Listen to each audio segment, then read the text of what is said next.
তোর বলো একের অঙ্কটা কি আছে, পড়ি শুনি। চলো এক এক করে পড়ি। ঈশানী পড়ো একের অঙ্কটা।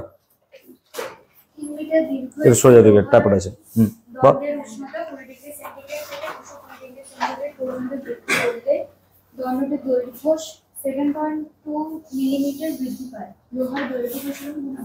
তাই লোহার দৈর্ঘ্য প্রসারণ গুণাঙ্ক বার করতে বলেছে। আচ্ছা বলো দৈর্ঘ্য প্রসারণ গুণাঙ্ককে আমরা কি দিয়ে লিখি? আলফা। মনে পড়ছে? দৈর্ঘ্য প্রসারণ গুণাঙ্ক আমাকে আলফা বার করতে দিয়েছে এবং আলফা আমাদেরকে বার করতে হবে। তাহলে আলফা সম্বন্ধে ফর্মুলা মনে করো। তাহলে আলফা সম্বন্ধে প্রথম ফর্মুলা যেটা চোখের ভাসবে, আলফা সমান কত হয়? L2 minus L1 into L1 ব্র্যাকেটে কত হবে? T2 minus T1। এটা যে ফর্মুলা। এবার প্রশ্নানুসারে আমাকে কি কি দিয়েছে সেটা আমরা দেখি। তাহলে বলছে 3 মিটার দীর্ঘ একটি দণ্ড। তাহলে দণ্ডটার দৈর্ঘ্য 3 মিটার, মানে এটা হচ্ছে প্রাথমিক দৈর্ঘ্য L1। L1 মানে আমাকে দিয়েছে 3 মিটার, প্রাথমিক দৈর্ঘ্য 3 মিটার। এবার এই 3 মিটার দণ্ডের উষ্ণতা 20 ডিগ্রি সেলসিয়াস থেকে 220 করা হচ্ছে। তাহলে 20 ডিগ্রি সেলসিয়াসটা আমার কি হচ্ছে? প্রাথমিক উষ্ণতা, অবভিয়াসলি স্যার 20 ডিগ্রি সেলসিয়াস। আর অন্তিম উষ্ণতা এটাকে আমরা কি দিয়ে লিখবো? T2। কত বলছে আমাকে? 220 ডিগ্রি সেলসিয়াস। এবং তার ফলে আমার দৈর্ঘ্য বৃদ্ধি হচ্ছে। কত দৈর্ঘ্য বৃদ্ধি হচ্ছে? 7.2 মিলিমিটার। আর দৈর্ঘ্য বৃদ্ধিটাকে আমরা কি দিয়ে লিখি বলতো? L2 minus L1 obviously. তাহলে L2 মাইনাস L1 এটা হচ্ছে আমাদের দৈর্ঘ্য বৃদ্ধি এবং এটা কত? 7.2 মিলিমিটার। কিন্তু দেখো প্রশ্নে মিটারও আছে মিলিমিটার আছে, তাহলে দুটো অঙ্ক একসাথে হবে না। তাহলে আমার প্রধান কাজ হচ্ছে মিলিমিটারটাকে মিটারে কনভার্ট করে নেওয়া। আমরা কি জানি? আমরা জানি হচ্ছে 1 মিটার মানে হচ্ছে 1000 মিলিমিটার। তাহলে অতএব 1 মিলিমিটার মানে 1/1000 মিটার, এটাই হবে। তার মানে আমরা এখানে লিখবো 7.2 বাই কত লিখবো? 1000 মিটার। বল এটা কি বোঝাতে পেরেছি আমি? হ্যাঁ না বল। একদম ঠিক আছে। বাস এবার যেহেতু তুমি ফর্মুলা জানো, চলো ফর্মুলা বসাও। তাহলে আমরা জানি, সবাই করবে কিন্তু যাদের সিলেবাসে নেই।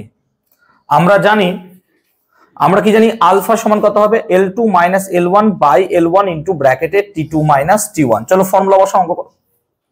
তাহলে L2 মাইনাস L1 কত? না তো L2 মাইনাস L1 তোমার দেখো দিয়ে রেখেছে প্রশ্ন অনুসারে 7.2 আর নিচে 1000 লিখে দিলাম, নাকি হবে তো? আচ্ছা দশমিককে তুলে দিলাম, তাহলে কত চলে এলো? 10 চলে এলো। বুঝতে পারলাম খেলাটা পুরোটাই জায়গাটা। আচ্ছা আর কি আছে?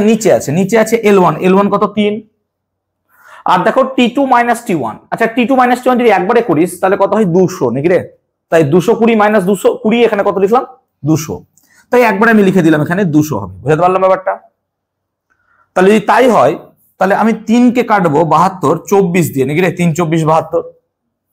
আর কি কাটবে স্যার? 2। তাহলে এখানে 200 আছে, 200 কে কাটলাম 100 আর 2 কে কাটবো কততে? 12।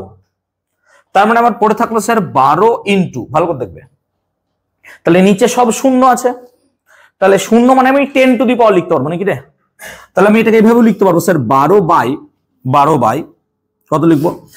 1 1 2 3 4 5 6। তাহলে 10 টু দি পাওয়ার কত লিখবো? 6।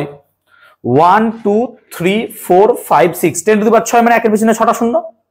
আর এটাকে আমরা এইভাবে লিখতে পারবো 12 ইন্টু কত? 10 টু দি পাওয়ার মাইনাস 6। তাহলে আমার দেখো আলফা বেরিয়ে গেল 12 into 10 to the power minus 6। এবার আমাকে ফাইনাল অ্যান্সারটা লিখতে হবে। তাহলে এখানে ফাইনাল অ্যান্সার লিখবো কি? অতএব নির্ণীত মানে আমরা নির্ণয় করে ফেলেছি। নির্ণীত দৈর্ঘ্য প্রসারণ গুণাঙ্ক সমান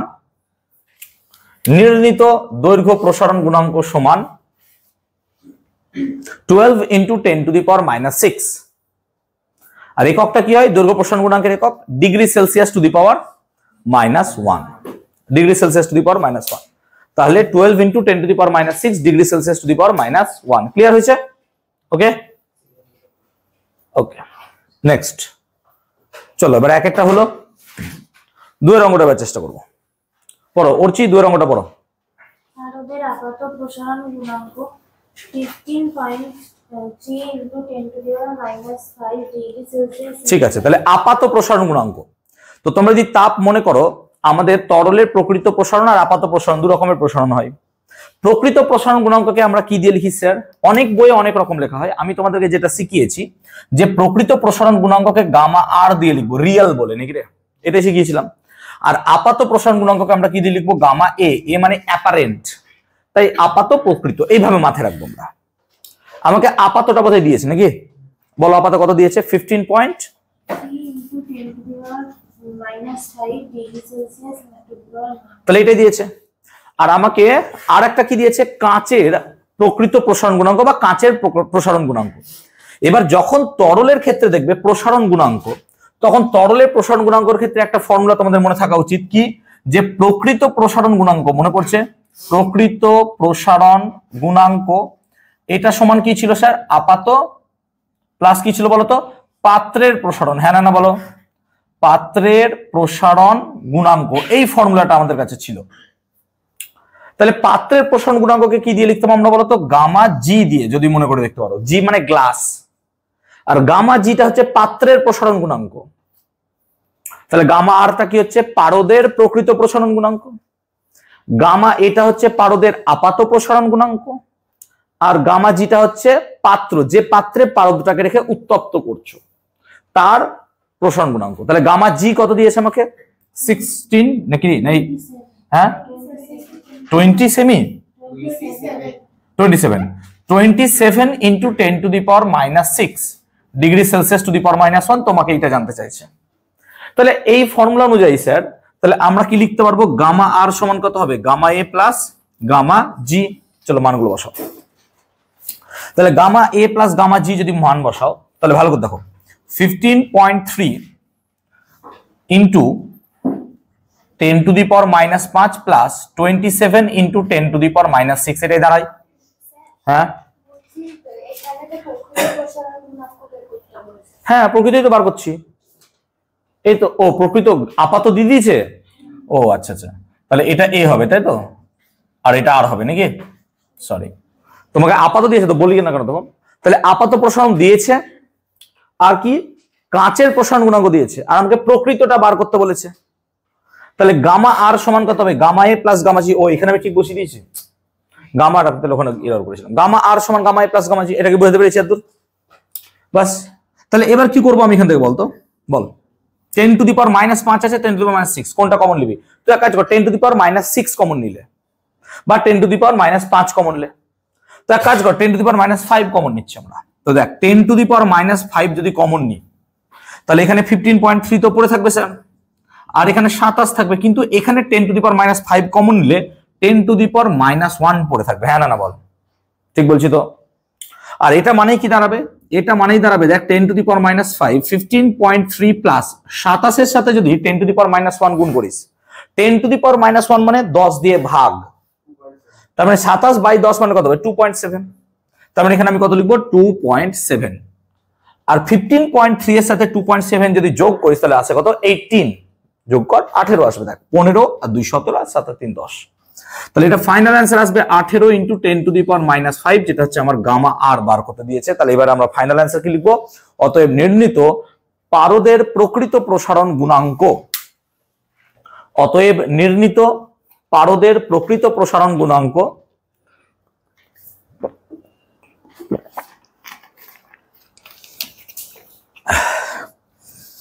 নির্ণীত পারদের প্রকৃত প্রসারণ গুণাঙ্ক 18 ইন্টু 10 টু দি পাওয়ার -5, এবার এককটা কি হবে, degree Celsius to the power -1, degree Celsius to the power -1।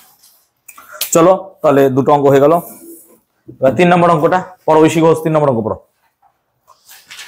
তাই তাপ থেকে এই দুটো অঙ্ক দিয়েছিলাম সম্ভবত আমি, এবার আলোর অঙ্ক করাচ্ছি দুটো, চলো। প্রতিসারক মাধ্যমে আলোক রশ্মি আপতনের পর প্রতিসৃত হওয়ায় 15 ডিগ্রি চ্যুতিকোণ সৃষ্টি হলো। তাহলে বোঝো অঙ্কটা, বলছে ধরো এটা একটা কোনো আলোক রশ্মি আছে, আলোক রশ্মি আপতিত হচ্ছে এক মাধ্যম থেকে আরেক মাধ্যমে, তাই তো, এবং আলোক রশ্মিটা যদি এই সোজা পথে যাওয়ার কথা ছিল কিন্তু গেল এইদিকে, তার ফলে তার চ্যুতিকোণ কত হয়েছে বাবা 15 ডিগ্রি। আচ্ছা বলো এই সিচুয়েশনে মনে করে দেখো, চ্যুতিকোণটাকে আমরা ডেল্টা দিয়ে লিখি, মনে পড়ছে, মনে পড়ছে নিশ্চয়ই, আর ডেল্টাটা কত হয় স্যার, ডেল্টা হচ্ছে 15 ডিগ্রি। আচ্ছা আপতন কোণকে আমরা কি দিয়ে লিখি, আপতন কোণকে আমরা আই দিয়ে লিখি, মনে পড়ছে, আর প্রতিসরণ কোণকে আমরা কি দিয়ে লিখি, আর দিয়ে লিখি, বলো তারপরের লাইন। যদি আপতন কোণ প্রতিসরণ কোণের 3/4 গুণ হয়, 4/3 হয়, তাহলে কি বলছে আমাদের, যে আপতন কোণ প্রতিসরণ কোণের 4/3 গুণ, তাই না, আপতন কোণ প্রতিসরণ কোণের 4/3, তাহলে আমরা এক কাজ করি, ধরি প্রতিসরণ কোণ, ধরি প্রতিসরণ কোণ, যেটাকে আমরা কি ধরি আর, সেটা কত এক্স ধরে নিলাম। প্রতিসরণ কোণ আরটাকে আমরা কি ধরলাম এক্স।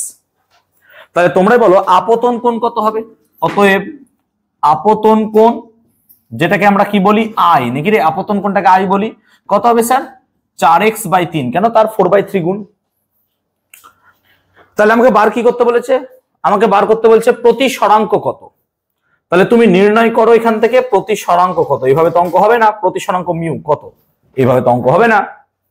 তাহলে প্রতিসরাঙ্কের ফর্মুলা তোমাকে জানতে হবে। তাহলে প্রতিসরাঙ্কের ফর্মুলা জানতে গেলে তোমাকে কি ফর্মুলা লাগবে? স্নেলের সূত্র, নাকি রে? স্নেলের সূত্র। স্নেলের সূত্র যদি পড়ো তাহলে মিউ সমান কত ছিল বলতো? সাইন আই বাই সাইন আর। এটা তোদের মনে থাকা উচিত যে স্নেলের সূত্রতে মিউ সমান ছিল সাইন আই বাই সাইন আর। এবার আমার এখান থেকে আই আর আর বার করতে হবে। দেখো কিছুই জানি না, কিন্তু আলোক রশ্মি যখন এই মাধ্যম থেকে এই মাধ্যমে আপতিত হয়েছে, তাহলে পরে আমরা চ্যুতিকোণের একটা ফর্মুলা জানি। তাহলে কি জানি বলতো চ্যুতিকোণের ফর্মুলা? আমরা জানি যে চ্যুতিকোণ ডেল্টা সমান হয় আই মাইনাস কত হয়? নিশ্চয়ই এটা জানি আমরা। তাহলে ডেল্টা সমান আই মাইনাস আর, এখান থেকে আমরা বার করবো। দেখো ডেল্টা কত? ডেল্টা হচ্ছে 15। আই কত? না তো আই তো স্যার 4x/3। তাহলে আই হচ্ছে 4x/3 মাইনাস আর, আর কত হচ্ছে এক্স। যদি 4x/3 কে x দিয়ে বাদ দাও তাহলে তোমার পড়ে থাকবে x/3। তাহলে x/3 সমান হয়ে যাচ্ছে কত? 15।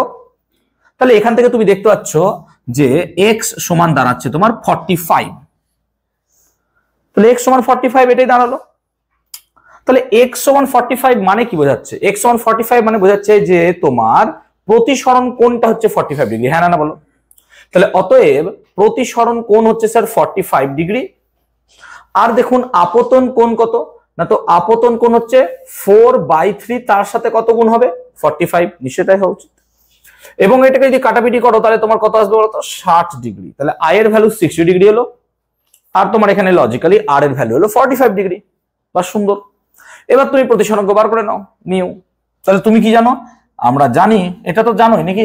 এটা তো জানি আমরা। না তো আমরা জানি কি জানো?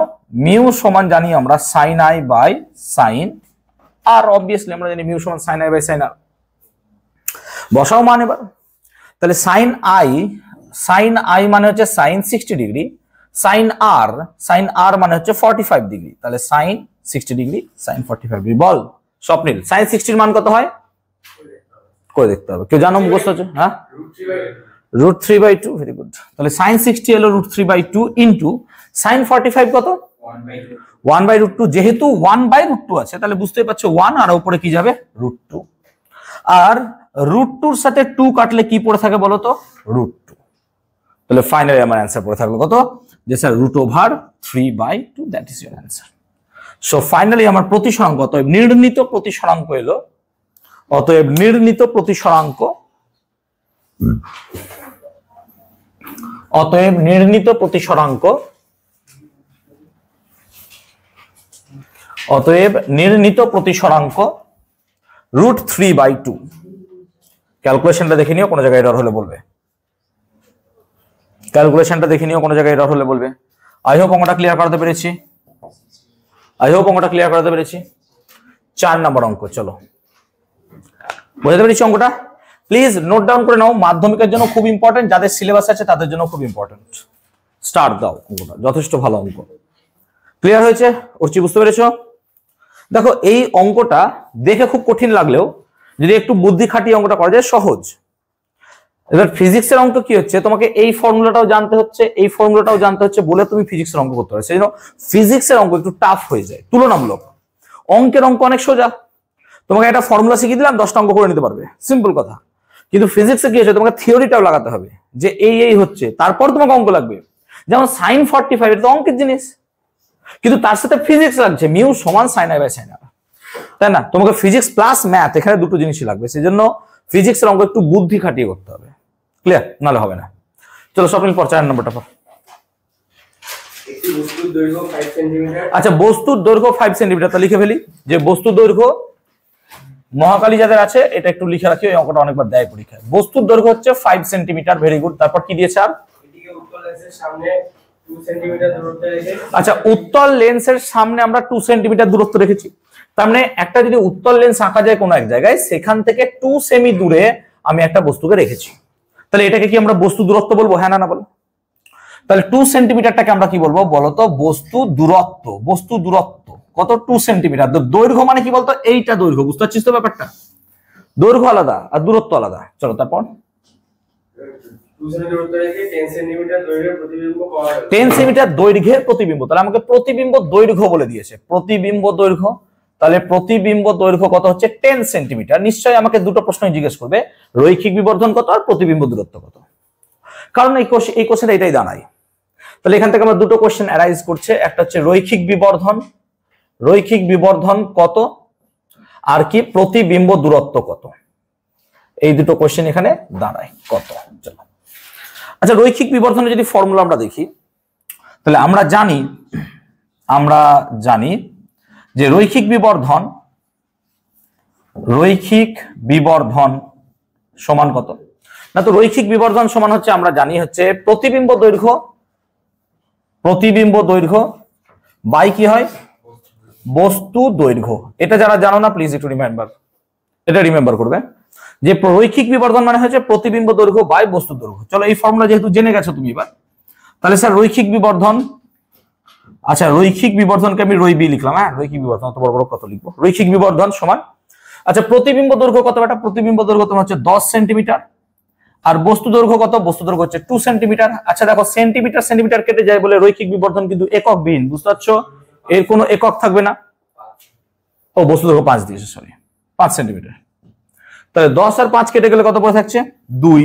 তাহলে তোমার কাছে এখন রৈখিক বিবর্ধন কত দিয়ে দিয়েছে, 2। রৈখিক বিবর্ধন মানে 2। তাহলে রৈখিক বিবর্ধন আমার কত হলো, 2। কিন্তু একক হবে না, কারণ দেখো তোমাকে এখানে দেখালাম যে আমি একক দুটো কেটে যাচ্ছে। এবার রৈখিক বিবর্ধন মানে যেমন প্রতিবিম্ব দৈর্ঘ্য বাই বস্তু দৈর্ঘ্য হয়, রৈখিক বিবর্ধনের আরো একটা ফর্মুলা আছে। কি স্যার না, তো রৈখিক বিবর্ধন আমি রৈ বি লিখছি, রৈখিক বিবর্ধন মানে এটাও লেখা যায় যে প্রতিবিম্ব দূরত্ব বাই বস্তু দূরত্ব, এইটাও মনে রাখবো আমরা। তাহলে প্রতিবিম্ব দূরত্ব বাই কি হবে, বস্তু দূরত্ব, এইটাও মনে রাখবো আমরা। চলো এবার তাহলে তোমরা পট করে বার করতে পারবে যে রৈখিক বিবর্ধন মানে কি। না তো স্যার রৈখিক বিবর্ধন মানে তো 2, এক্ষুনি বার করলেন আপনি। রৈখিক বিবর্ধন মানে 2, আর 2 সমান প্রতিবিম্ব দূরত্ব, এটা বার করতে হবে, এটা জানি না আমরা। তাহলে প্রতিবিম্ব দূরত্ব রেখে দিলাম, আর বস্তু দূরত্ব তুমি জানো, বস্তু দূরত্ব কত, 2 সেন্টিমিটার, তাই 2 সেন্টিমিটার লিখে দাও। তাহলে এখান থেকে তোমার ফাইনাল আউটকাম কি বেরোবে, যে প্রতিবিম্ব দূরত্ব মানে 4 সেমি। দেখো তাহলে অতএব প্রতিবিম্ব দূরত্ব সমান 4 সেমি। ফাইনাল লিখবো কি, অতএব নির্ণীত প্রতিবিম্ব দূরত্ব হবে 4 সেন্টিমিটার। অতএব নির্ণীত প্রতিবিম্ব দূরত্ব হবে 4 সেন্টিমিটার। এটা মিলিয়ে দিলাম বাবা, এটা হয়েছে সবার টাকা। বুঝতে পারছো অনেক? চলো এই অঙ্কটা ভালো অঙ্ক, এটাও ভালো অঙ্ক। এটা বোধহয় আমি মক টেস্টে দিয়েছিলাম, সম্ভবত তোমার মক টেস্ট 1 বা 2 তে দিয়েছিলাম, ফার্স্ট টার্মিনাল। আমি ফার্স্ট টার্ম পরীক্ষাতে এটা দিয়েছিলাম, ফার্স্ট বা সেকেন্ডে দিয়েছিলাম, কোন একটাতে দিয়েছিলাম। সেকেন্ডে আলো ছিল তো না? হ্যাঁ সেকেন্ড টার্মে তো আলো ছিল, লেন্স। চলো হ্যাঁ, জুল পার সেকেন্ড মানে তাপ প্রবাহের হার বা শক্তির হার। জুল পার সেকেন্ডকে ওয়াট বলো তুমি। চলো 4 হলো এবার। তাহলে আলোর অঙ্ক হলো, আরেকটা আলোর অঙ্ক আছে। সৌনক পড়ো তো আলোর অঙ্কটা, 5 নম্বরটা। খুব ভালো অঙ্ক, এটা মাধ্যমিকে দিয়েছিল, এটাই নয় এক্স্যাক্টলি এরকম টাইপের অঙ্ক দিয়েছিল, খালি ডেটাগুলো আলাদা ছিল। পড়ো। আচ্ছা তাহলে কাচের প্রতিসরাঙ্ককে কি দিয়ে লিখিস তুই, মিউ। এটা মিউ চিহ্ন নিশ্চয় জানো। মিউ কত দিয়েছে আমাকে, 1.5। তারপর আচ্ছা 4 সেন্টিমিটার কাঁচের ব্লক। তাহলে ভাবো এটা একটা 4 সেন্টিমিটার যুক্ত কাঁচের ব্লক আছে স্যার। তাহলে বেধটাকে আমি ধরছি ডি।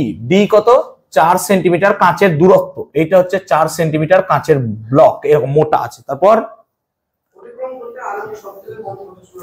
আলোর সব থেকে কম কত সময় লাগবে। এবার দেখো যদি কোনো একটা আলো যায়, তো আলো দেখো এইভাবে যেতে পারে, আলো এইভাবে পড়লো দিয়ে এই হয়ে এই দিক দিয়ে যেতে পারে নাকি রে, এইভাবে বেরোতে পারে আলো।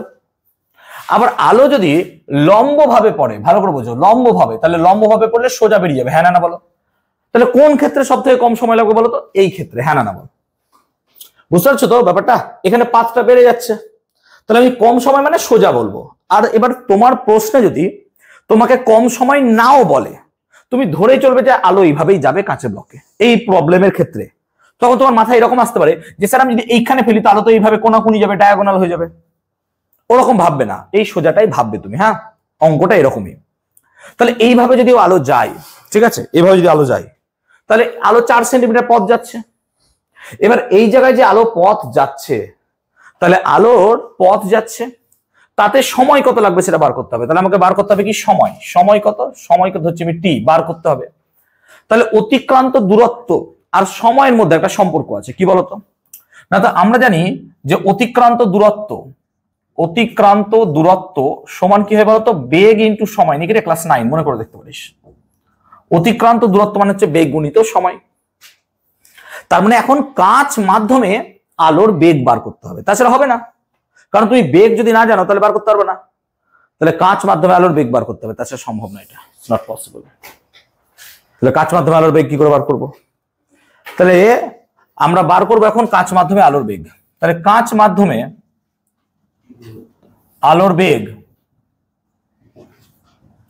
ভি হলে মিউ সমান সি বাই ভি। ফর্মুলাটা কি জানি আমরা?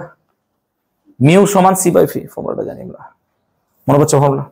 তাহলে মিউ সমান সি বাই ভি, যেখানে সিটা কি রে? সি হচ্ছে শূন্য মাধ্যমে আলোর বেগ, নাকি? তাহলে মিউ কত? মিউ হচ্ছে তোমার 1.5 সমান সি কত? শূন্য মাধ্যমে আলোর বেগ কত হয়? আর ভি তোমাকে বার করতে হবে বলে ভি কে ভি রেখে দিলাম। তাহলে ভি বার করে নাও। ভি সমান হবে 3 × 10⁸ বাই কত হবে বলতো? 1.5।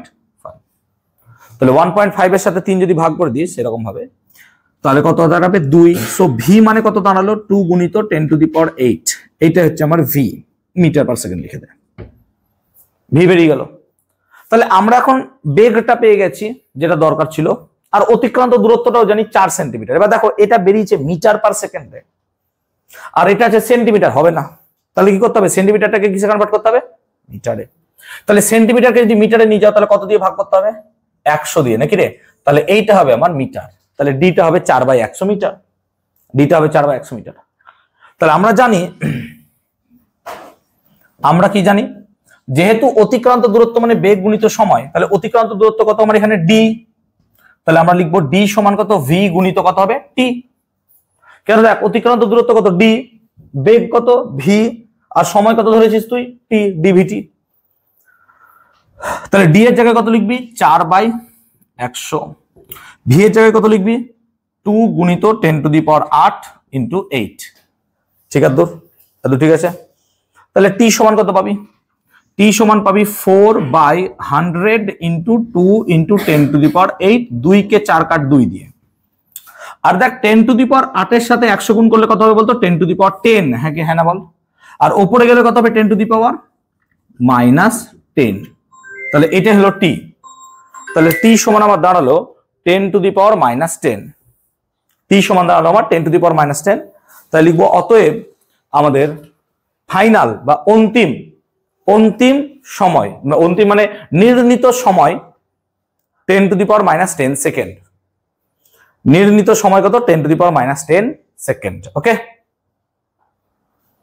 হ্যালো, বল। বাহ, যাদবপুরে কি নিয়ে? কি? বাবা, খুবই ভালো।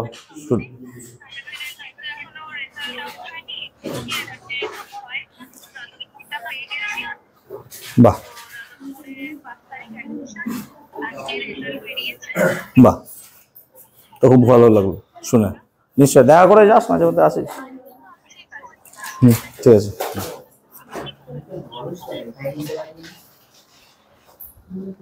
হলো দূর 5।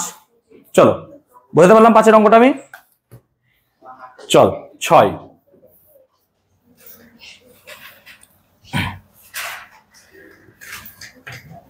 নেক্সট 6 অঙ্কটা দেখবো। পড়ো কেউ একজন 6 অঙ্কটা পড়ো। এই সমূহ পড়ো। পরস্পর থেকে 10 মিটার দূরে অবস্থিত সমায়তায় দুটি ক্ষুদ্র গোলকের আধানের পরিমাণ 5 কুলম্ব ক্রিয়াশীল বল। তার মানে এরকম অবস্থায় যে একটা আধান আছে, এটা একটা আধান আছে, এদের মান দিয়ে দিয়েছে, এদের মধ্যে দূরত্বও দিয়ে দিয়েছে। কোন সূত্র লাগবে? কুলম্বের সূত্র। তাহলে আমাকে দূরত্ব দিয়ে দিয়েছে, দূরত্বটাকে আমরা আর দিয়ে লিখিনি। কত দিয়েছে? 10 না 5 বললি? 10 মিটার। তাহলে আর এর ভ্যালু আমাকে 10 মিটার দিয়েছে। আর প্রতিটা আধানগুলোকে আমরা কি দিয়ে লিখি বলতো? Q1 আর Q2, নাকি? আবার সি একক কুলম্ব। আধানগুলোকে আমরা Q1 দিয়ে লিখি না, Q1 আর Q2 দিয়ে লিখি। তাহলে Q1 একটা আধান কত দিয়েছে আমাকে বলো, Q1 কত দিয়েছে? 5 কুলম্ব। এবার আমরা লিখবো 5 কুলম্ব। আর একটা আধান কত দিয়েছে Q2? 10 কুলম্ব। আর আমাকে জানতে চাইছে ক্রিয়াশীল বল কত। তাহলে এটা কি অবস্থায় আছে দেখো, কোনো মাধ্যম বলে দেয়নি। যেহেতু মাধ্যম বলেনি, আমরা এটাকে শূন্য মাধ্যম ধরবো। আর যদি মাধ্যম বলে দিত তাহলে আলাদা কিছু করতাম। তাহলে শূন্য মাধ্যমে কুলম্বের সূত্র নাকি? তাহলে আমরা জানি কুলম্বের সূত্র। তাহলে কুলম্বের সূত্র থেকে পাই, কুলম্বের সূত্র থেকে পাই কি পাও না, তো F সমান 9 × 10⁹ Q1 Q2 বাই কত ছিল? R square. ঠিক আছে, দেখ এটা শূন্য মাধ্যম বলে 9 × 10⁹ ডাইরেক্ট লিখলাম আমি। শূন্য মাধ্যম বলে 1/4πε0। জি কোথায় রে? ওটা তো মহাকর্ষ।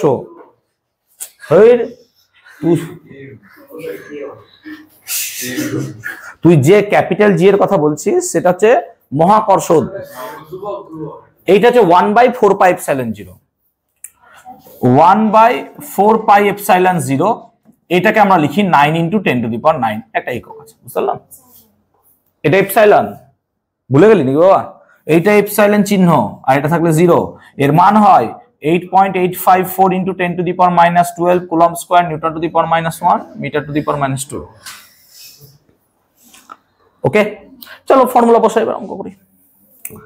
9 × 10⁹ ইনটু Q1। Q1 কত? এটা 5। Q2 কত? 10। আর R কত? 10 এর স্কয়ার মানে 10 × 10। তাহলে 10 10 তো কেটে যায়, আর 5 কে 10 কাটবো 2 দিয়ে। আর 2 9 মানে কত রে? 4.5 নাকি রে? তাহলে 4.5 × 10⁹ এটা হচ্ছে ফোর্স। তাহলে অতএব লিখবো আসতে বাবা, অতএব নির্ণীত ক্রিয়াশীল বল, নির্ণীত ক্রিয়াশীল বল কত হবে? 4.5 × 10⁹। নির্ণীত ক্রিয়াশীল বল 4.5 × 10⁹। হ্যাঁ, নিউটন অবভিয়াসলি। নির্ণীত ক্রিয়াশীল বল 4.5 × 10⁹ নিউটন। চলো ওকে, 6 হলো। 7 এর অঙ্কটা শুনবো, তারপর দেবো। এখানে করবো না, এখানে করবো। পড়ো পান্ডা, পড়ো 7 এর অঙ্কটা।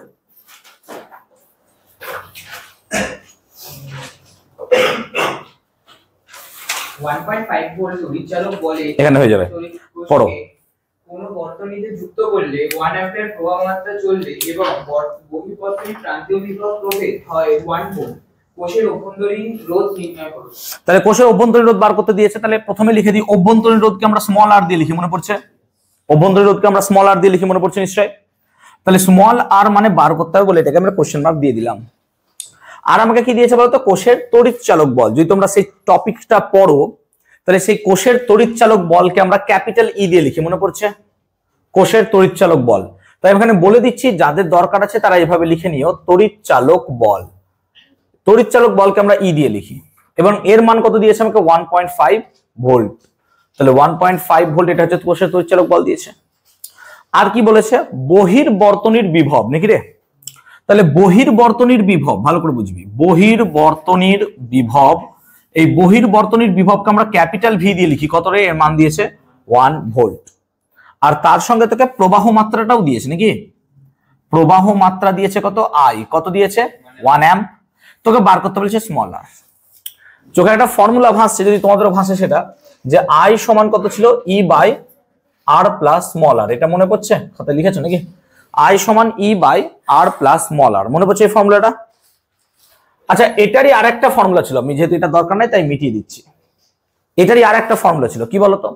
দেখো, এটারই আর একটা ফর্মুলা ছিল ক্যাপিটাল ই সমান ভি প্লাস আই আর। একই জিনিস। এই ফর্মুলাটাকে আমরা এইভাবে লিখতে পারবো। তাহলে আমরা কোন ফর্মুলাটা ইউজ করবো? না তো স্যার সেকেন্ড এটা ইউজ করবো, চোখে দেখতে পাচ্ছেন। এবার এই ফর্মুলা তুমি জানো না, বাস অঙ্ক তোমার শেষ, আর খতম। আর এগোতেই পারবে না তুমি। তুমি ট্রাই করবে কি করে? তুই এটাই তো জানিস না, তো ট্রাই করবি কি করে অঙ্ক? সেজন্য ফিজিক্সে কি করতে হবে? থিওরিটা পড়তে হবে না, আমাকে বই পড়তে হবে। তোমাদের মাধ্যমিকে 90 to 95% কোশ্চেন বই থেকে থাকবে। পুরো যে কোনো একটা বই তুলে নাও, যে কোনো একটা বই, সাঁতরা, ভট্টাচার্য ব্রাদার্স, যে কোনো একটা বই তুলে নাও, ঠিক আছে? তো ওই বই থেকে 90 to 95% কোশ্চেন পেয়ে যাবে।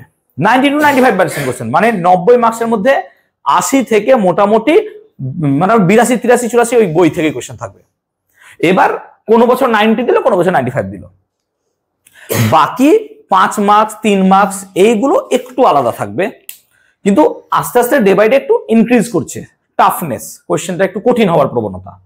তাই যখন আমরা 90-95 বলছি, হয়তো তোমাদের সময় 90 না গিয়ে এটা হয়তো 85 এ দাঁড়ালো, যে পুরো বই থেকে 85 এলো, 15% হয়তো একটু আলাদা দিল। বুঝতে পারছো তো? তো বই ফলো করো। যারা মনে করছে যে আমি ফিজিক্সে ভালো নাম্বার পাবো না, শুধু টেক্সট বইটা যদি ভালো করে পড়তে পারো, যা যা পড়াচ্ছি একদম হুবহু টু দি পয়েন্ট যদি ফলো করো, তো তোমার 80 নাম্বার আনা ফিজিক্সে ইজ নাথিং, মানে কিছুই না। এমনি পরীক্ষা বসলে ফিজিক্সে 80 নাম্বার চলে আসবে। তো ঠিক আছে, চলো তাহলে যেহেতু ফর্মুলা জেনে গেলাম, এবার চলো আমরা জানি লেখাটা খুব অন্যায় হয়, লিখতে হবে স্যার জানে, স্যার লিখে দিও, স্যার জানে, স্যার জানে, স্যার জানে, স্যার জানে ক্যাপিটাল ই সমান ভি প্লাস আই আর। চল এবার এখানে মানগুলো বসিয়ে আরটা বার করে দেবে আমাকে দয়া করে, এই কৃপাটা কর আমার উপর। আর যদি তাও না পারিস বলবি আমাকে। হ্যাঁ লিখে ওখানে লিখবে আপনি জানেন, যে স্যার আরে আমি তো জানি, ঠিক আছে আপনি জানেন, ওখানে স্যারকে প্রশংসা করবি। হ্যাঁ স্যার আপনি তো এগুলো জানেনি, কি মানে লিখবো দিয়ে শুরু করবি। ওমের সাথে স্যার আপনি তো জানেনি তাও লিখছি। ওকে না, স্যার খাতা দেখছে, খাতা খুশি হয়ে যাবে, সেটা জানে কত আমাকে ভালোবাসে, যে সবই তো আমি জানি, ঠিক আছে ওভারলুক করে দেবে নাকি। আর ভুল করে 100-200 টাকা চিপকাতে যাও না, স্যার পেছনে দেখবেন খাতাটাই দেওয়া আছে। চলো কত হলো দেখো তো, 0.5 ওহম এসছে, দেখো তো একবার। তাহলে ক্যাপিটাল ই সমান হচ্ছে 1.5 সমান ক্যাপিটাল ভি হচ্ছে 1 প্লাস আই, কত আই হচ্ছে 1 ইন্টু আর। তাহলে সবগুলো কত হয় বেটা, 1 প্লাস স্মল আর মানে 1.5, তাহলে স্মল আর সমান হয়ে যাচ্ছে 0.5। তাই লিখবো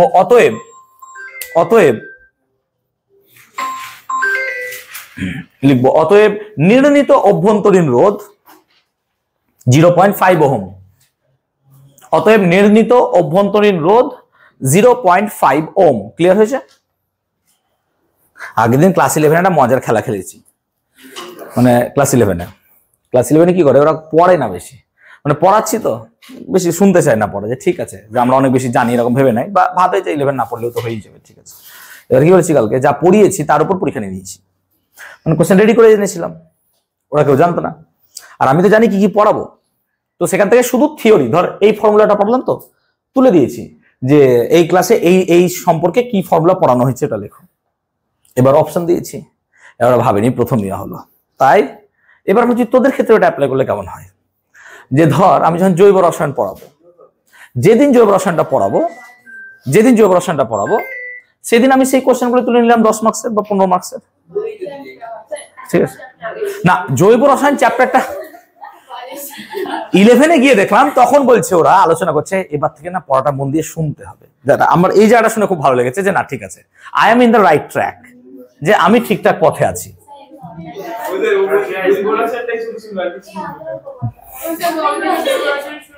জৈব রসায়ন অগস্ট মাসে শুরু হয়ে যাবে।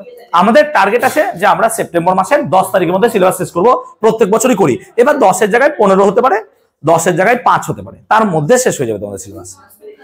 আর তোমাদের কিন্তু আস্তে অক্টোবর মান্থে ওই কালী পুজো হয়, যদি কালী পুজোর পর তো কালী পুজোর পর, নাহলে কালী পুজো আর দুর্গা পুজোর মাঝে আমাকে প্রত্যেক ব্যাচকে একদিন করে দেবে। স্কুল তো আই হোপ থাকবে না, ছুটি থাকবে, যেদিন 90 মার্কসের পরীক্ষা দেবে তোমরা। সো এটা হবে প্রি টেস্ট পরীক্ষা, টেস্টের আগে 90 মার্কসের পরীক্ষা, ঠিক আছে। চিন্তা করো না, টাকা নেবো না। তো প্রথমে এই ভয় থাকে যে স্যার টাকা চেয়ে বসবে, টাকা নেবো না। আর ডিসেম্বর মান্থে হবে একটা পরীক্ষা, ডিসেম্বর মান্থের মোটামুটি ওই 12 থেকে 18-20 এরকম ধরে চলো, ঠিক আছে। এই একটা পরীক্ষা হবে, আর একটা নেবো জানুয়ারি মান্থে। 3 মাসের 3টে পরীক্ষা আমরা নেবো।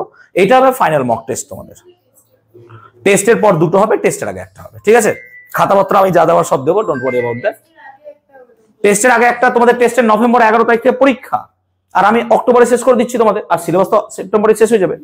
আর তারপর আমরা পারুল টার্গেট শুরু করে দেবো। পারুল টার্গেট এবিটিএ যে যা পারবে, আমি পারুল টার্গেট শুরু করবো। পারুল টার্গেট শেষ হয়ে গেলে যতক্ষণ না পর্ষদের টেস্ট পেপারটা পাচ্ছি ততদিন এবিটিএ চালাবো। ক্লিয়ার হলো? তো আমরা এক এক দিনে মোটামুটি 6 পাতা 7 পাতা করে পারুল টার্গেট শুরু করে দেবো। ওই 18টা বা 20টা পাতা আছে পেজ মানে মডেল সেট, এক এক দিনে মডেল সেট 6টা করে নিব। ওই 3 সপ্তাহে পারুল টার্গেট শেষ হয়ে যাবে। আমাদের প্রত্যেক বছরই যেমন করি আমি। তো কমপ্লিট সলিউশন হবে, চিন্তা করো না, কমপ্লিট সলিউশন পারুল টার্গেটে। তবে শর্ট গুলোকে আমরা খাতায় লিখবো, ব্রড গুলো কি হবে বইয়ে দাগিয়ে নিব, যে এটা তো স্যার করিয়ে দিয়েছেন, এটা তো হয়ে গেছে, এগুলো তো আর লেখার দরকার নেই, এগুলো মুখস্থ করে নেবো। তাহলে আমরা কমপ্লিট হয়ে যাওয়ার পর ওগুলো পড়া ধরে নেবো, তাহলে পরে সব রেডি হয়ে যাবে। টেস্টের আগে আমরা পারুল টার্গেটটাকে ট্রাই করবো শেষ করে দেবো। টেস্ট হয়ে গেল, এবার টেস্টের পর আমরা শুরু করবো এবিটিএ। এবিটিএ যতটা পেজ, এবিটিএ অনেক পেজ আছে, হ্যাঁ, তো এবিটিএ যতটা পারবো আমরা শুরু করব।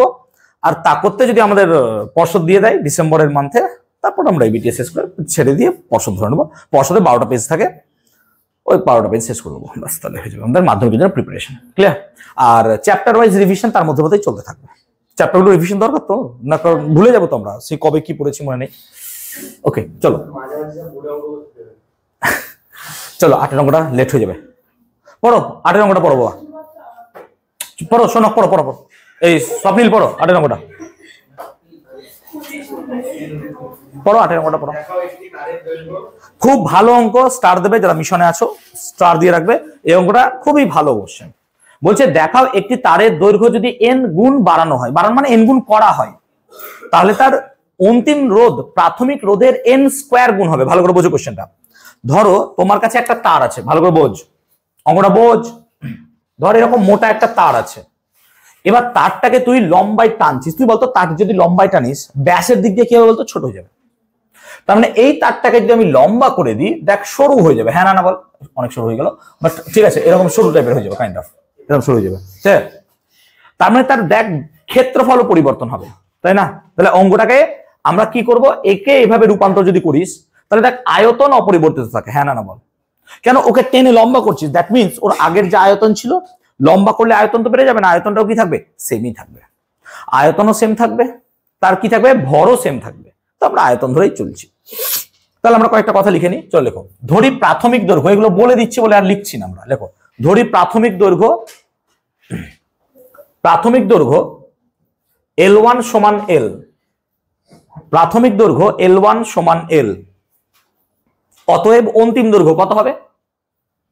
অতএব অন্তিম দৈর্ঘ্য ব্র্যাকেটে L2, হ্যাঁ কত হবে বল, Ln। ভেরি গুড, NL মানে কি n গুণ করছো বলে NL, তাহলে NL। তাহলে অন্তিম দৈর্ঘ্য ব্র্যাকেটে L2 সমান কত হলো, NL। ক্লিয়ার? তার সঙ্গে লেখো প্রাথমিক ক্ষেত্রফল সমান A1।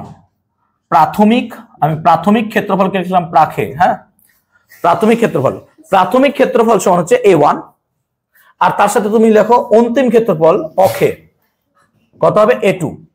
প্রাথমিক ক্ষেত্রফলকে আমি ধরলাম A1, আর অন্তিম ক্ষেত্রফলকে ধরলাম আমি কত, A2। এত ধরলাম। তাহলে আমি প্রাথমিক দৈর্ঘ্য নিয়েছি L1, অন্তিম দৈর্ঘ্য পেয়েছি L2। প্রাথমিক ক্ষেত্রফল A1, অন্তিম ক্ষেত্রফল A2। তাহলে প্রথম ক্ষেত্রে আয়তন হবে কত? তাহলে একটা কথা বলতে পারি আমরা, স্যার প্রাথমিক আয়তন কত হবে বলো, প্রাথমিক আয়তন। তাহলে যদি একটা তার দেখো, তারটা কেমন দেখতে লাগে, এটা চোঙাকার, সিলিন্ড্রিক্যাল। তো চোঙাকার তারের ক্ষেত্রে তার আয়তনের ফর্মুলা কি হয় বল স্বপ্নিল? এখানে বল দৈর্ঘ্য L, ক্ষেত্রফল A, কত হবে? দেখ হারিয়ে গেল। ক্ষেত্রফলের ফর্মুলা কত পড়েছিস তো, পাই আর স্কয়ার কি হয়, H। কি করে পাই আর স্কয়ার H হয় ভালো করে বোঝ। আচ্ছা এইটা হচ্ছে পাই আর স্কয়ার নাকি রে, আর এইটা হচ্ছে H। তাহলে এইটা এখানে কত বলেছি আমি, A1, আর দৈর্ঘ্যটা কত বলেছি, L1। তাহলে কত হবে, A1 L1। ওই পাই আর স্কয়ার H মুখস্থ করে রেখেছি। অ্যাকচুয়াল কি, তাহলে অ্যাকচুয়াল একটা চোঙের ক্ষেত্রফলের ফর্মুলা হচ্ছে ক্ষেত্রফল ইনটু দৈর্ঘ্য। বুঝতে পারলাম ব্যাপারটা? বাস ক্লিয়ার হলো ফর্মুলা, ক্ষেত্রফল ইনটু দৈর্ঘ্য। তাহলে যদি প্রাথমিক আয়তন হয় A1 L1, তুই বলতো অন্তিম আয়তন কত হবে? অন্তিম আয়তন কত হবে তাহলে, A2 L2। কিন্তু যেহেতু তারের আয়তন পরিবর্তিত হচ্ছে না, তাহলে এই দুটো কি হবে, পরস্পর সমান। তাহলে লেখো যেহেতু তারের আয়তন অপরিবর্তিত থাকছে, লেখো যেহেতু তারের আয়তন অপরিবর্তিত থাকছে, না লেখো যেহেতু তারের আয়তন অপরিবর্তিত থাকছে, তাই A1 L1 সমান কত হবে, A2 L2। যেহেতু তারের আয়তন অপরিবর্তিত থাকছে, তাই A1 L1 সমান কত লিখবো, A2 L2। এবার দেখো তুমি যদি তাহলে A1 কে A1 রাখো, তাহলে A1 কে A1 রাখলি, L1 কে কি লিখবি বলতো এল, কেন L1 কে তুই ধরেছিস এল, আর A2 কে A2 রাখ, জানিস না তুই কি হবে, আর L2 মানে কত রে NL, আর L কেটে দে, তাহলে A1 বাই A2 কত পড়ে থাকলো রে N, দেখ এটা পড়ে থাকলো। ক্লিয়ার? ক্লিয়ার? এবার লেখ, ধরি প্রাথমিক রোধ, লেখো প্রাথমিক ও অন্তিম রোধ, ধরি লিখতে হবে না, কত ধরবি ছাড়, প্রাথমিক ও অন্তিম রোধ, প্রাথমিক ও অন্তিম রোধ, প্রাথমিক ও অন্তিম রোধ R1 ও R2 হলে, প্রাথমিক ও অন্তিম রোধ R1 ও R2 হলে, তাহলে R1 কত হবে বল, RLA দিয়ে একটা ফর্মুলা বল, RLA দিয়ে একটা ফর্মুলা বল, RLA এটা দিয়ে একটা ফর্মুলা বল, কি আছে সবাই জানিস, R সমান রো ইন্টু, তাহলে R1 সমান কি লিখবো, রো ইন্টু L1 নাকি রে, কেন L আছে জায়গায় L1 আর এর জায়গায় A1, স্যার আপনি রো 1 কেন লিখলেন না, তার দুটো তো একই, তাই তাহলে রোধাঙ্কটাও কি হবে একই, এবং কি লিখবি R2 সমান কত লিখবি, তাহলে স্যার রো, কেন স্যার আলাদা লিখলেন না, দুটো তারই কি আছে সেম, রোধাঙ্ক কিসের উপর নির্ভর করবে এটা, উপাদানের উপর, যেহেতু তার দুটো একই তাহলে তাদের উপাদানও কি হবে সেম সেম না, তাহলে রো L2 বাই A2, এত ক্লিয়ার হয়েছে? তাহলে এইটা জানলে না বাস, অঙ্ক আর দূরে সে হারিয়ে যাও, ভুলে যাও, আর হবে না অঙ্ক, তার জন্য স্যার দায়ী নয়। তাহলে এবার R2 বাই R1 কত লিখবি তুই, R2 বাই R1, চল R2 বাই R1 কত লিখবি, দেখ রো রো তো কেটে যায়, হ্যাঁ না বল, তাহলে পরে থাকছে দেখ L2, তাহলে উপরে থাকবে L2, নিচে কত থাকবে বলতো L1, দেখ L2 বাই L1, আর উপরে থাকবে কি বলতো A1, নিচে কি থাকবে বলতো, এত ঠিক আছে, এত ঠিক আছে। এবার দেখ L2 মানে তুই কি জানিস, L2 মানে তুই জানিস হচ্ছে NL, হ্যাঁ না বল, তাহলে R2 বাই R1 সমান কত হচ্ছে NL বাই L, কেন L1 মানে কি রে L, L1 মানে কি L, আর A1 মানে কত, দেখ A1 বাই A2 মানে তুমি কি লিখে ফেলেছি, A1 বাই A2 মানে কত লিখে ফেলেছি N, তাহলে আমি পুরো A1 বাই A2 মানেও লিখতে পারবো কত N, আর L কাটতে পারবো যেহেতু ভালোবাসি কাটতে, তাহলে R2 বাই R1 সমান N গুণিত N, তাহলে R2 সমান কত পড়ে থাকছে N স্কয়ার গুণিত R1, প্রাথমিক রোধটাকে কি ধরেছিলিস বেটা R1, আর অন্তিম রোধটাকে কি ধরেছিলিস তুই R2, তাহলে অন্তিম রোধ প্রাথমিক রোধের কত গুণ হলো, এটা কি দেখাতে বলেছিল আমাকে, দেখিয়ে দিলাম, তাহলে লেখো প্রুভড, বুঝতে পারলাম অঙ্কটা। তাহলে এখান থেকে চট করে যে একটা কোশ্চেন আমি ধরে ফেলি, বলো অন্বেষা বল, মজুমদার না, মজুমদার তো বল, আমি N গুণ করবো, তাহলে কত হবে N স্কয়ার, বল যদি আমি দ্বিগুণ করি কত হবে রোধ, যদি দৈর্ঘ্যটাকে দ্বিগুণ করা হয় তাহলে অন্তিম রোধ প্রাথমিক রোধের কত গুণ হবে বলতো 2 এর স্কয়ার, তাহলে কত হবে 4, 4 গুণ হবে, বুঝতে পারলাম। তাহলে যদি একটা দৈর্ঘ্যকে আমরা 3 গুণ বাড়িয়ে দিই, মানে 3 গুণ করে দিই, তাহলে অন্তিম রোধ 9 গুণ হবে। এটা দেখ বড় অঙ্ক, কিন্তু এটাকে কেউ এমসিকিউ এ জিজ্ঞেস করতে পারে কি পারে না বল, পারে তো এমসিকিউ জিজ্ঞেস করতে, তোকে এই কোশ্চেনটা হয়তো এমসিকিউ এ থ্রো করলো, যে একটা তারের দৈর্ঘ্য আছে বল, তাকে হাফ গুণ করা হলো, মানে কি অর্ধেক করা হলো, তাহলে রোধ কত গুণ হবে বলতো, আবে এখানে হাফ লিখবি, তার স্কয়ার কত হবে 1/4 গুণ হবে।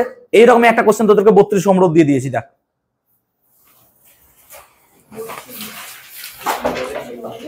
32 ওহম রোধ দিয়ে একটা অঙ্ক দেয়নি, চলো ওই অঙ্ক আসি এবার। তাহলে প্রাথমিক রোধ বলেছে কত, তাকায় দিকে, প্রাথমিক রোধ কত বলেছে 32 ওহম, আর দৈর্ঘ্য কত গুণ করছো স্যার, অর্ধেক করছেন, আচ্ছা অর্ধেক মানে হাফ গুণ করছো না, বোঝো, তাহলে দৈর্ঘ্য হাফ করছো, তাহলে N এর জায়গায় কত লিখবি, তাহলে তুই এখানে হাফ, তাহলে হাফ লিখলে R1 এর জায়গায় কত লিখবি 32, তাহলে 32/4 হবে নাকি রে, 8 ওহম হবে, ঠিক তো, তাহলে আমার ফাইনাল আনসার কত হয়ে গেল 8 ওহম। বলে এমসিকিউ পারবি করতে, ক্লিয়ার? কিন্তু আমরা এমসিকিউ যাব না, যেহেতু আমরা মাধ্যমিকে পড়ছি, সেজন্য আমরা এখানে বড় করে অঙ্কটা করব, সেম প্রসেসে অঙ্কটা করবো, চলো করি। তাহলে এবার অঙ্কটা চেঞ্জ হয়ে গেল, 8 নম্বর অঙ্ককে এবার 9 ফেলে দিলাম, একই অঙ্ক তো, বুঝতে পারছিস তো, ও এটা 9 ছিল, এবার 10 হবে,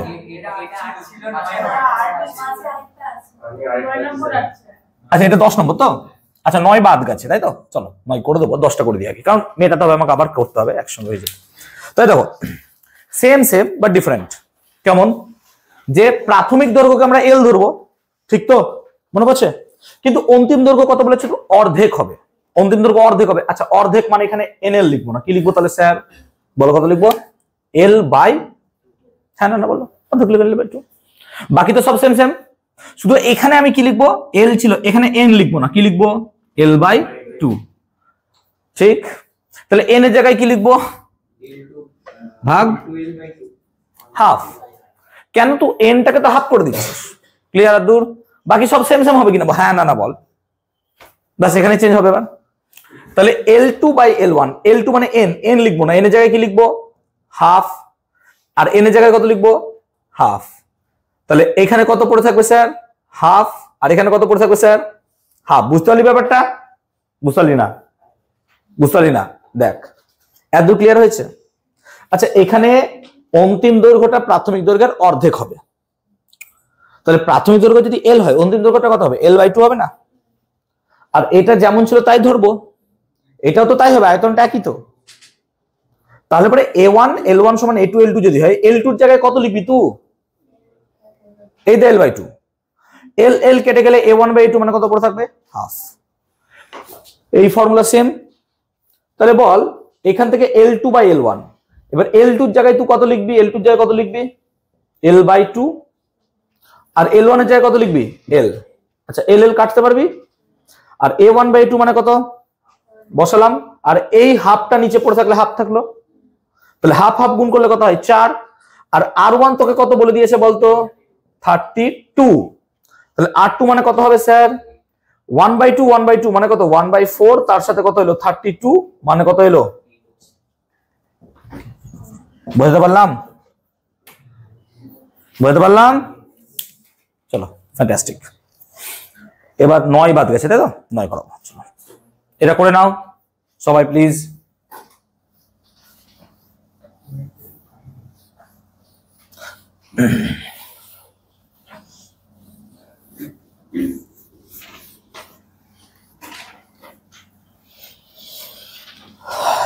ওকে 9টা।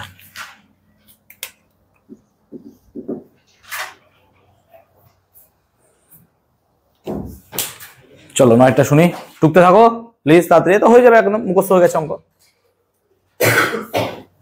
নীলাক্ষী পড় 9টা।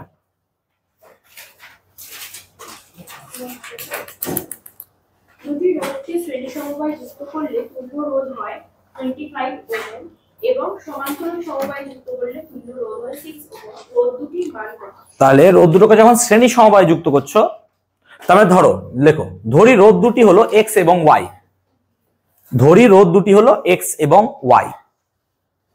এবার দেখো এরকম ভাবে দুটো রোধকে রেখেছো, একটা রোধ কত বলো তো? x, আর একটা রোধ কত? y। এদের তুল্য রোধ কত হবে স্যার? বলো, দুটো রোধকে শ্রেণী সমবায় রাখলে তুল্য রোধ কত হয়?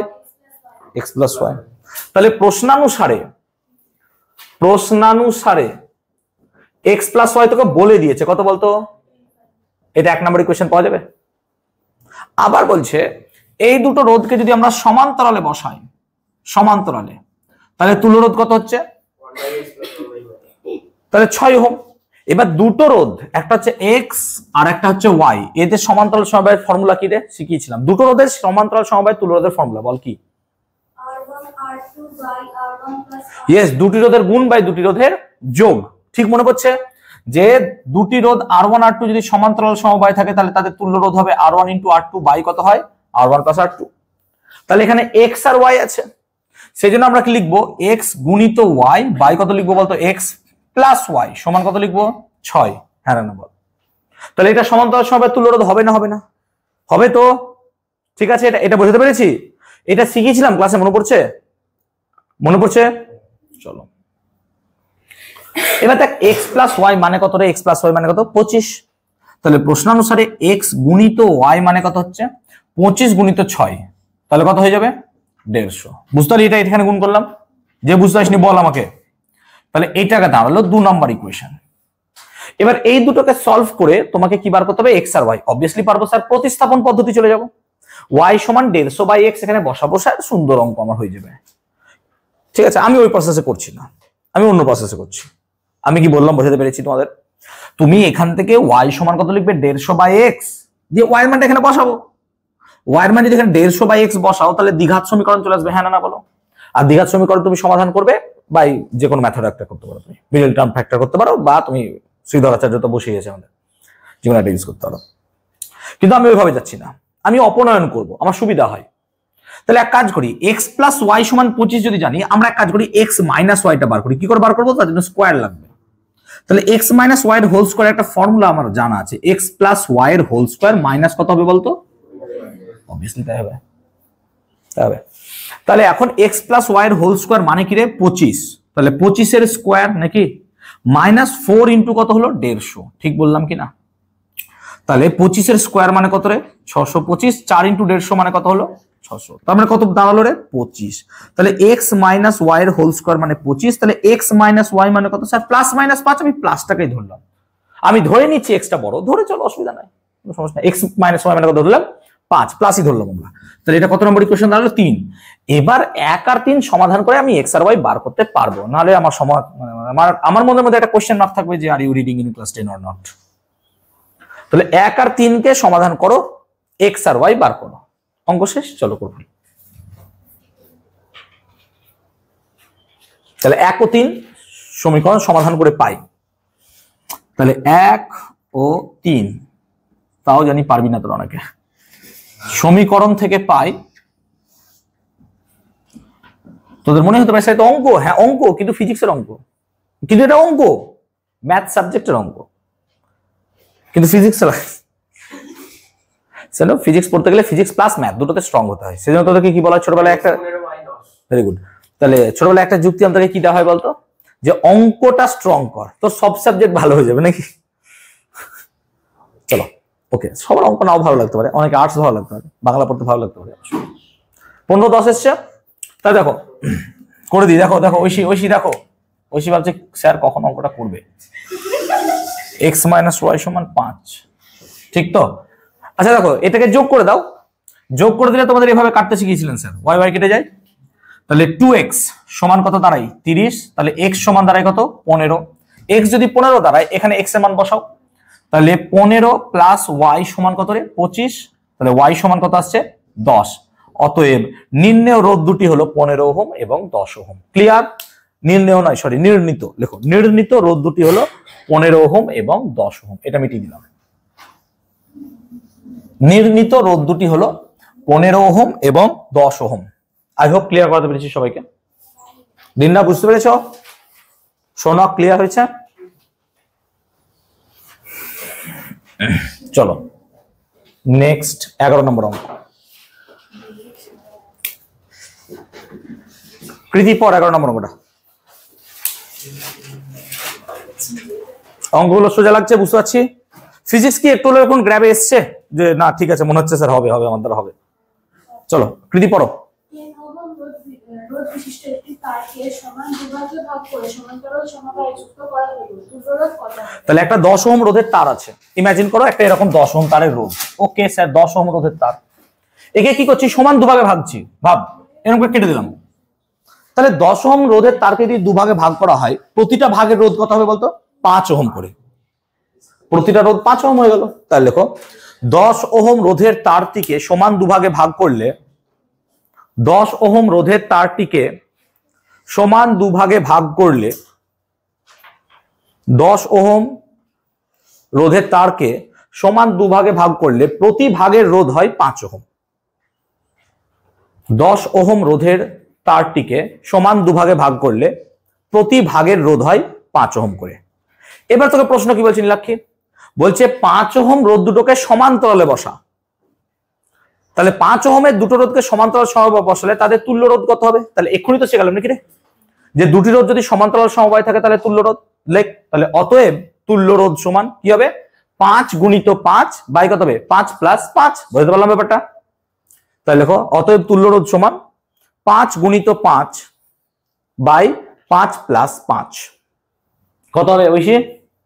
ওইটুকু আর করছে না, সাংঘাতিক ব্যাপার। 2.5, 25/10 মানে 2.5 ওহম। ঠিক আছে, ক্লিয়ার হয়েছে ব্যাপারটা? বুঝতে পারলি? 2.5 ওহম ক্লিয়ার সবার? তাহলে 11 অঙ্কটার করে এই হলো না, হয়ে গেল অঙ্ক তো এমনি মুখোমুখি হয়ে গেল। চলো 12 অঙ্কটা দেখবো।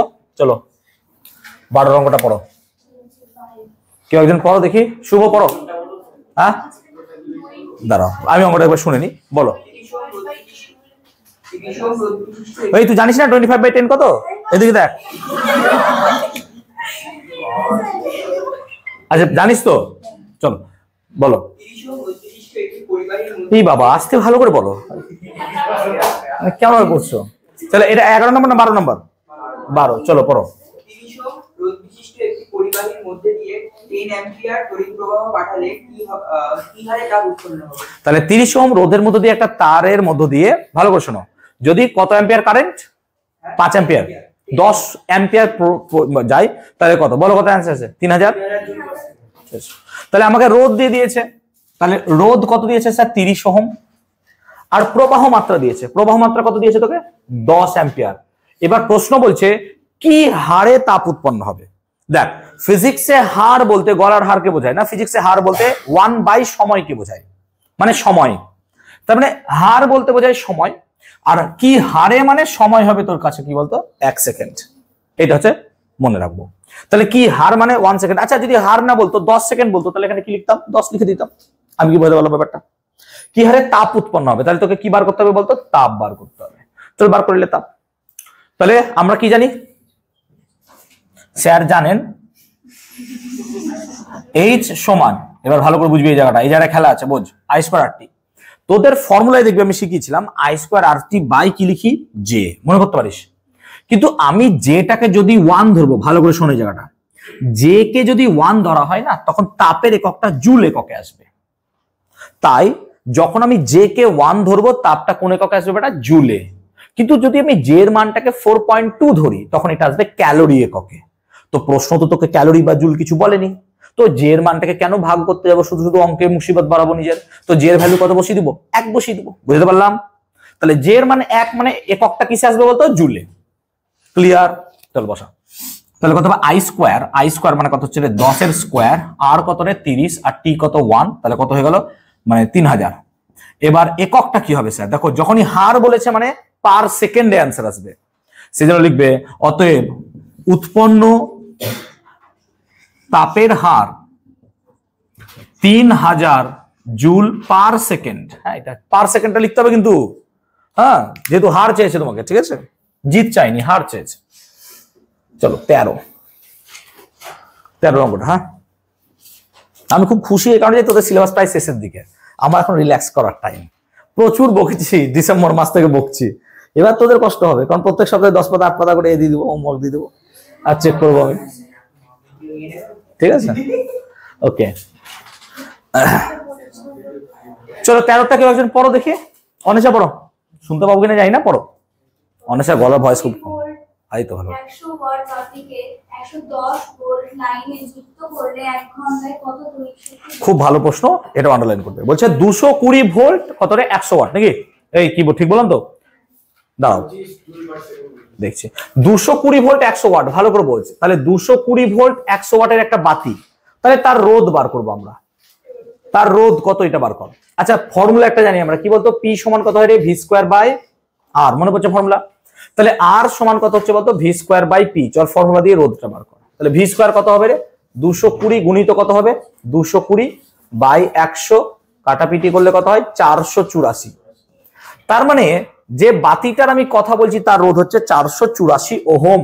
এরকম একটা বাতি আছে 484 ওহম রোধ।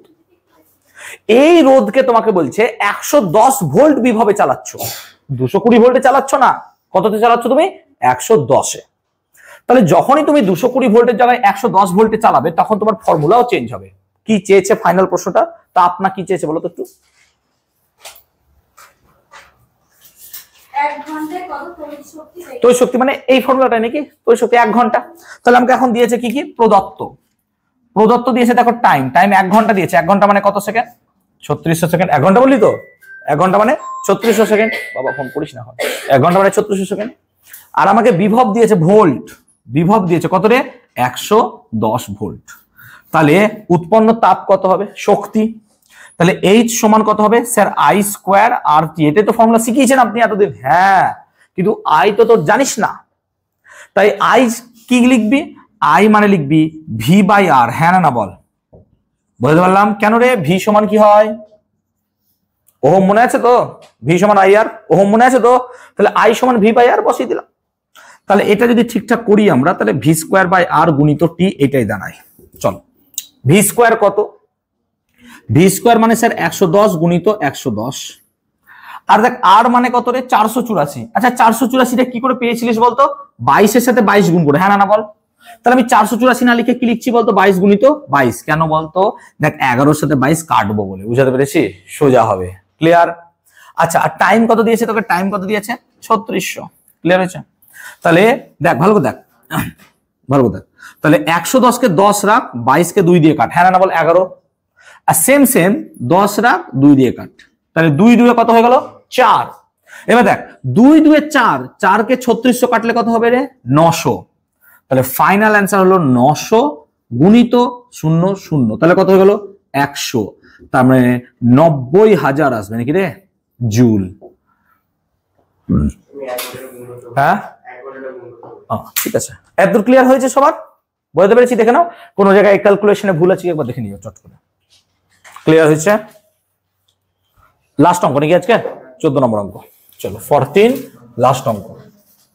অঙ্কগুলো ভালো ছিল, বুঝতে পারলাম, সব অঙ্ক মাথায় ঢুকেছে। চলো 14 হয়েছে। চলো, কে পড়িস নি? এই শান্তি কাপড়। 220 ভোল্ট 100 ওয়াট এবং 110 ভোল্ট 50 ওয়াট বাতিগুলির মধ্যে রোধের অনুপাত। রোধের উপর মানে রোধ মানে এই ফর্মুলা নাকি রে? হ্যাঁ না বল, এই ফর্মুলা।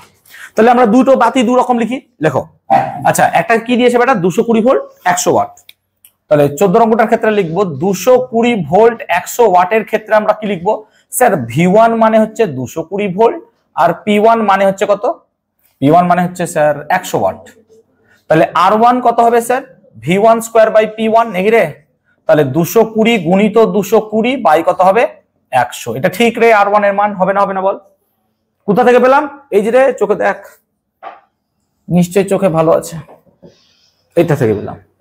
আর দ্বিতীয় বাতিটা কি দিয়েছিল রে? 110 ভোল্ট 50 ওয়াট। তাহলে এগেইন স্যার 110 ভোল্ট 50 ওয়াট যেখানে দিয়েছেন আপনি, সেখানে V1 কত লিখবো আমি? 110 ভোল্ট। আর P1 কত লিখবো আমি? 50 ওয়াট। তাহলে R1 কত লিখবো স্যার আমি? সরি, সব 2 লেখো, এখানে তো 1 ধরে ফেলেছি আমি। তাহলে R2 সমান কত লিখবো স্যার? 110 ইন্টু 110। একই ফর্মুলা, শুধু ডিফারেন্ট হয়ে যাচ্ছে আমাদের মানগুলো। এবার বার করতে কি বলেছে? অনুপাত। তাহলে অনুপাত মানে ভাগ করে দে। তাহলে এখন R1 বাই R2 কত হবে স্যার? R1 এর মান বসা, 220 গুণিত 220 বাই 100 ইন্টু R2 এর মান বসা, R2 মানে এইটা বসবে নিচে। তাহলে নিচে নিশ্চয়ই 110 গুণিত 110 যাবে, আর উপরে কি যাবে বলতো? 50। ক্লিয়ার? দেখো 50 2 এ 100, 0 0 0 0, 11 2 11 2, 4 বাই 2 মানে কত পড়ে থাকে রে? 2। তাহলে R1 বাই R2 মানে 2, অতএব R1 অনুপাত R2 কত হবে? 2 অনুপাত 1। এটা হচ্ছে অ্যান্সার। সো আমার রেশিওটা হবে 2:1। ক্লিয়ার? কিরে এত হাসছিস কেন? নাকে বলটা লাগানো আছে নাকি? জোকার লাগছে নাকি?